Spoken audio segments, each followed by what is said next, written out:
Hello, everybody, and welcome to another episode of Upgrades. I'm Jeremy Knoll, and joining me today we have Stephen Green, who is a big fan of Lord of the Rings.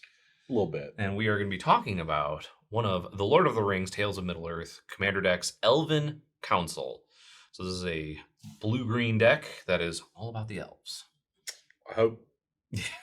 Yeah, I hope it's very elfish. Yeah, it is very elvish. There better not be humans in here. Let me scroll down. Wait. That's Avatar. That's an Avatar wizard. Yeah. I think they could have just went with Avatar. They didn't need to put wizard. Didn't need to put the wizard in. They could have put Avatar Angel or Spaceman, Spacewoman.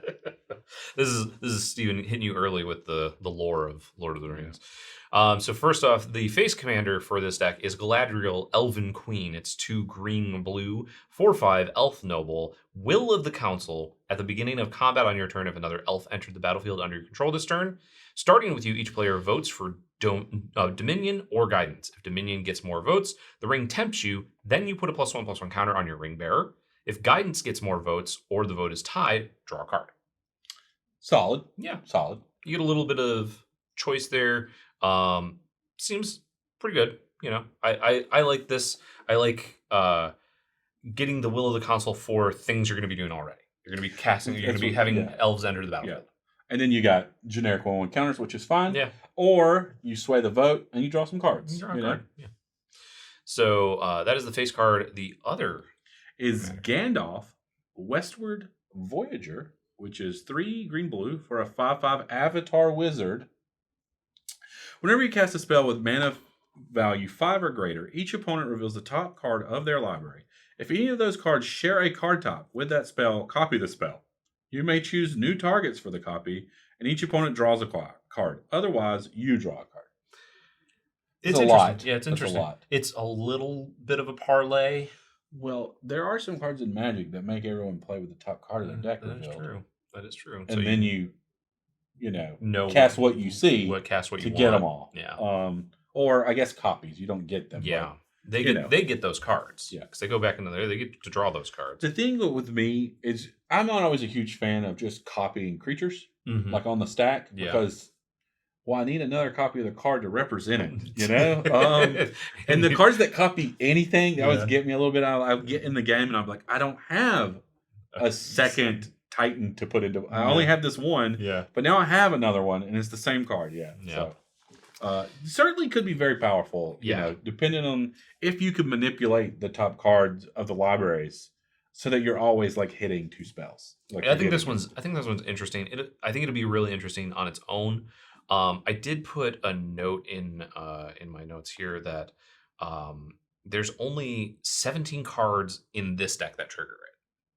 So that actually get that whenever you cast just spell, mana value 5 mana value 5 or greater. So this one I think will be really good on its own. It'll be very interesting to see. But outside of that, big Simic, like a big Simic deck. But outside of that, like it needed help. Comboing with an elf deck seems a little odd, you know, because elves are usually cheap. Well, okay, about that, which is the rub on this, is Gandalf is in this deck, but Gandalf is the Avatar Wizard for humans, not for elves. Yeah, because it's like he's the is it Maiar, right?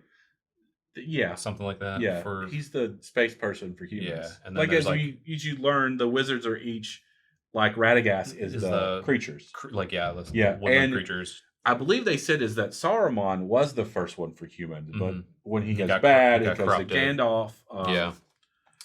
Also, there's no red in this card. Gandalf. That's a good. Yeah. Gandalf has the red ring. He has the fire ring, and there's no red in this card. I won't stand for it. Just trouncing the flavor here. He definitely has the ring when he's on his westward voyage into the west. He's got it. He shows it to Frodo. Yeah. All right. Well, there you go. Spoiler. Just complete flavor fail right out the bat.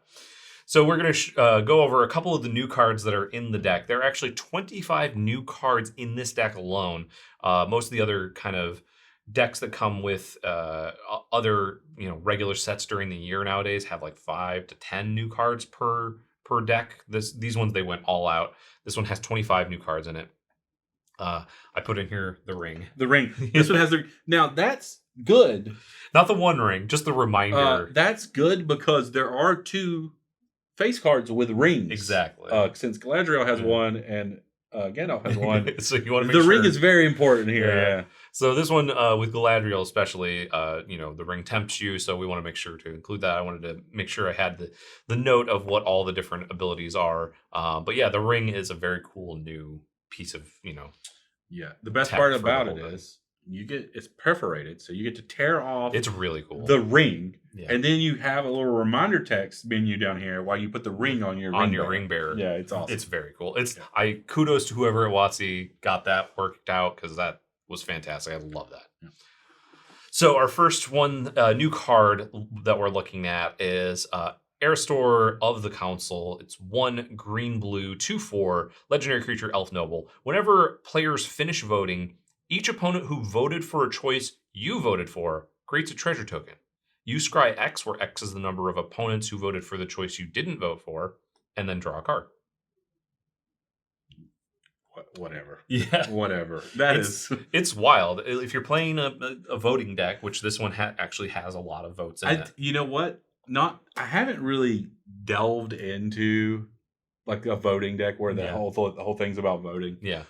That's kind of confined to certain sets. Yeah. Conspiracy. And they have branched it out every once in a while with new cards, but still the vast majority of the Will of the Council cards are going to come from certain sets. So I've never really got into that. This says a lot, though. Yeah. Because you get to do a lot of things based on how people voted. It's interesting because you're always going to be the first one to vote.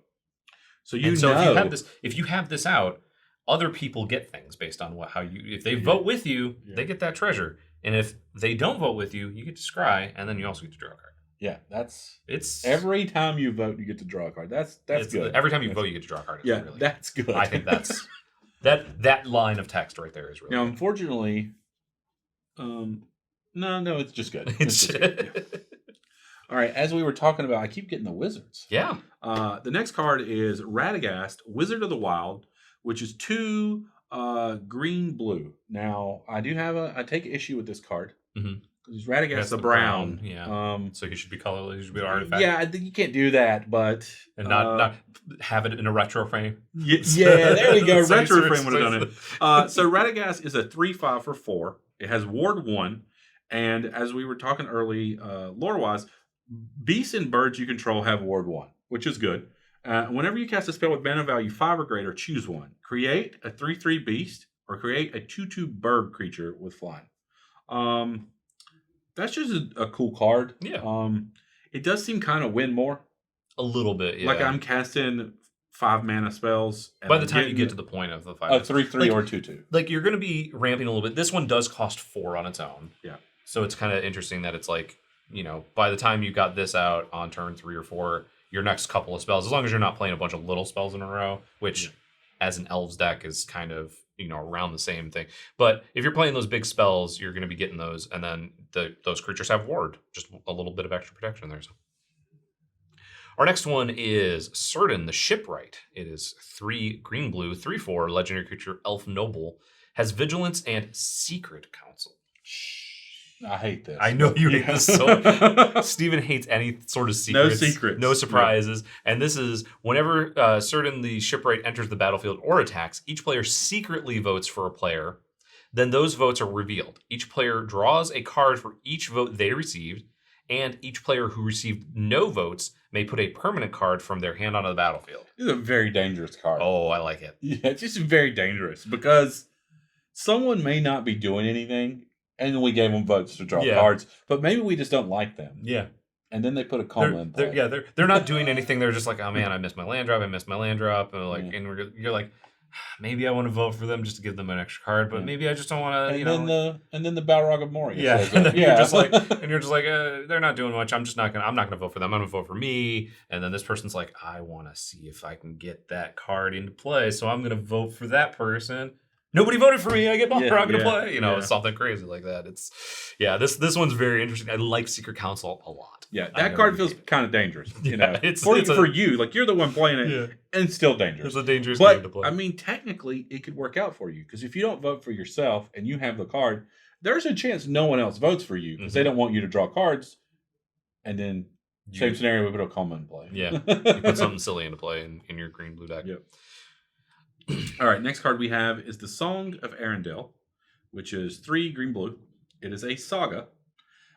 Chapter 1 is scry 2, then draw 2 cards. So, good. Chapter 2 is create a treasure token and a 2/2 blue bird creature with flying. Chapter 3 is put a flying counter on each creature you control without flying. That's wild. Imagine that not being good. Yeah. In your elf decks, they don't normally fly, but these elves, these Lord of the Rings elves, they suddenly fly. Yeah. It seems interesting. And our last new card is a Gullet Rim Ambush. It's a 3 and a green instant.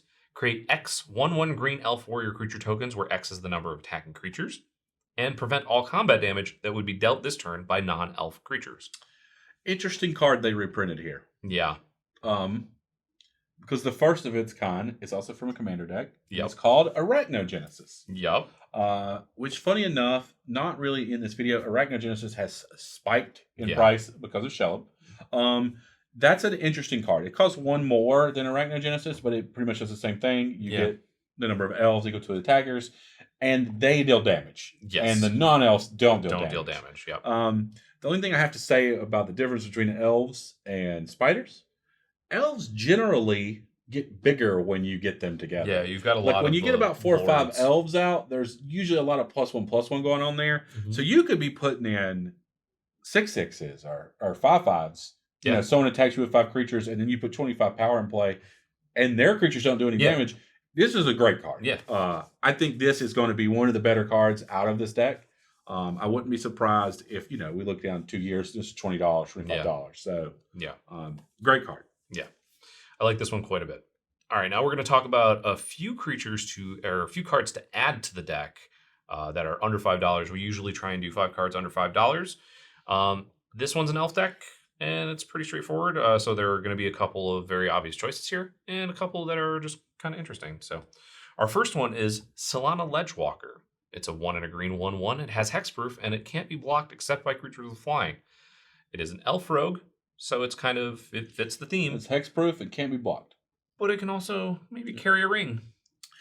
This is an older constructor card that was really good. Yeah. You put Moldervine Cloak. That's the word. Yeah. Moldervine Cloak is what we used to put on this. Yeah. Because that made it into a 3/3. It's in like the Boggle style decks where you put a bunch of enchantments on it, build it up, and then swing really big creature. But yeah, it's gonna get in. It's gonna be able to, because you're really trying to get the all the different things of the ring, get tempted. You make this your ring bearer, and you get like all the activations, because you're just almost nobody's gonna be able to block it. Yeah. I mean, you might even give it flying. Yeah, you could give it flying. Yeah. All right, next card. Easy, very low-hanging fruit. Yeah. We have Imperys Perfect. It is 2 colorless and a green for a 2/2 elf warrior. It says other elf creatures you control get +1/+1, like we were talking about. And this one also has pay a green, tap it, create a 1/1, which is always a 2/2 with this card in play. Yep. So this is just generically a good elf. It is. Yeah. I'd say an auto include in your elf deck is Imperys Perfect, mainly because they've reprinted enough to where the card's value is not that high. They're very easily attainable, and they're cheap. Yep. And that's the best part. That's what we're looking for, right? Yeah, and this one, along with the next one, are ways to also make sure that you trigger Galadriel on your turn every time before combat, because you're always going to get that extra elf into play. So Imperys Perfect or Wolverine Riders, which is 4 green 4/4. At the beginning of each upkeep, create a 1/1 green elf warrior creature token. So that's each upkeep, not just yours. And whenever another elf enters the battlefield under your control, you gain life equal to its toughness. And again, like you said, could be way more than a 1/1. Way more than a 1/1. 4 every time. Yeah, it could just every turn you're gaining an extra 4. It keeps you kind of in a whole turn cycle. If you've gained 16 to 20 life with your Wolverine Riders, you're in a really good spot. Yeah, this one's gonna help you out, and this one also has the advantage of also being a 5 mana or more card. So if you do have either of the other, if you do have your wizards on play. 2 of them, Jeremy. Yep. What would they do if there were 2? They would die. All right, next one. I'm really glad you included this. It is Illusion of Choice, which is a 1 blue instant, and it's a very simple card. It says you choose how each player votes this turn, draw a card. Like that, because sometimes especially with the secret ones. The secret ones. Yeah, is what I was thinking. you could definitely be like, no. I'm putting a permanent in play, no matter what you want me to do. Yep, that's the one I was thinking of. Yeah. It's just that's really cute that you Good think you're gonna illusion of choice. I love this one in any sort of voting deck. And then the last one is another pretty, I think, easy include in an elf deck. It's Elvish Promenade. It's a 3 and a green tribal sorcery elf, and it has create a 1/1 green elf warrior creature token for each elf you control. It's another way to just kind of add in the elves on your turn, but also just build your army really big. Yeah, it's not hard. I mean, I would say on average, that's probably putting in 4 elves. Yeah, so. 4. And as we discussed many times already, that's probably elves going to be generically do not stay at 1/1. Yeah, they always get bigger. So you might be putting 4 4/4s into play or something. So something wild. So next, we're going to go over a few cards that we would suggest removing from the deck. Again, you don't have to do these, but these are some suggestions we have just based on how we've been kind of feeling. The first one is Gandalf. It's Gandalf. Gandalf, Westward Voyager. We talked about it as one of the new cards. It's your secondary face card, but it's like we said before, it's going to be kind of hard to get to that cast a spell with mana 5 or greater. I do believe I want to be in a higher mana cost deck. Yeah. Honestly, Gandalf has nothing to do with Kraken, Octopuses, and Leviathans. Yeah. But they do sound really good in his deck where you get another one each time, and the mana cost on all those creature types is generally high. So every one of them you're going to cast is probably going to click the box here. So well, you don't get to cast you don't get a copy of yours. No, I'm just saying every one of those you cast will trigger. Yes. And then you could copy them. So like every time you go to cast your giant octopus or something, you're going to trigger Gandalf. So, you're going to trigger Gandalf, and then you're going to get another creature that's on top of whatever. Or multiple creatures. You get to, it could be even better. So I'm a fan of the card. I do agree. I think after looking at a lot of the elf stuff, specifically, it's not an elf. So yes, when I would look to change the deck, especially a precon, if there's like a theme already going on, like this one with elves, this one, so like a lot of the more recent precons have like the older precons had like the main theme and then like 2 sub themes. Yeah, and they were kind of always torn. More recently, the decks have been like more focused. one main theme and like maybe a sub theme. This one seems to have that main theme and maybe a sub theme kind of in it, but the Gandalf really kind of wants to push into an entirely other theme. I think this one actually has 2 sub themes because you have the Gandalf. This is Gandalf trying to leave. Yes, it is Gandalf trying to leave. Yeah, but you have like the main elves, and then you have voting, which is another main theme in the deck, and then you have kind of Gandalf in the 5 mana or more or higher, and you kind of have Radagast. Like there's it's a couple. There's some things, but I think you could do better. You could definitely do better for your elf deck to take out an Avatar Wizard. The next card we have is the Mirror of Galadriel, which is a 2 mana legendary artifact. For 5, you can tap it, scry 1, then draw a card. This ability costs 1 less to activate for each legendary creature you control. I don't think it's terrible in the deck, but I think that you can do better, especially if you're looking to draw cards or even scry. You can do it better ways. Now, this card certainly is powerful, though. It can be powerful. I think this is one of those like we were just talking about. This is an elf themed deck. A lot of your elves aren't going to be legendary. There are a lot of legendary creatures in this set.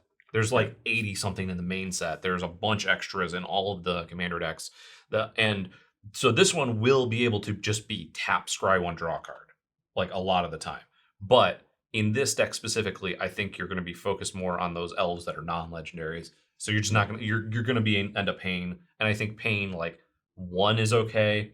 Paying 2 is already kind of a hurt point. Anything above that is like, Also, again, sad scene. Sad scene, yeah. Yeah, because this is where they get to see that the Shire has been overrun, and they think that it's fake, and then they like think about it throughout the rest of the book, and then they get back and they're like, "Oh, it was real." Yes, it was real. We should have believed her. Yeah, probably. Yeah. And then the last one is Lorien Revealed. It's 3 blue sorcery, draw 3 cards, and island cycling 1. It's fine. I mean, if you're in the late game, you need to draw a couple extra cards, but well, they did include in this set, each color got a 1 cycling card. That's the 1 cycling. Yeah, this is the 1 cycling card that goes and gets a basic land of the type of the color that it is. But yeah, like 5 mana, draw 3 cards at sorcery. It's just kind of this is, as we talked in one of the previous videos, I cut Boon of the Wishgiver. Yes. Which is very similar. I think this is better because it gets you a land, not just a card. Not just a card. But I still would largely agree with this.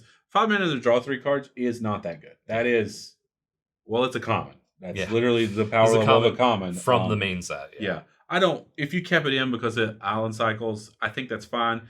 But you're playing green-blue. You should never struggle to get a basic land type. So. I'm still going to be playing like Harmonize in a lot of my commander decks, which is 4 mana. Harmonize is draw, one better than this. And it costs 1 less, but it's also in green, which doesn't have, especially when it was originally printed, didn't have as many ways to draw cards. But you're playing blue in this deck, and you definitely got other ways you can draw cards. One we didn't include that I've included in many decks, many of our upgrades that are based around a specific creature type is Distant Melody. That one's not in here. That one's very easy. There are several of those. Yeah, but there's a lot like that. So those are the cards that we would suggest adding to the deck, removing from the deck. Let us know what cards you would add to the deck in the comments below. Let us know which one of these decks is your favorite out of all of them, and what cards you would like to take out of the deck. What cards are you going to build around from these decks? We talked about, looking at Gandalf and the ring itself and Radagast. And there's tons of legendary creatures in these, not only these decks, in the set itself.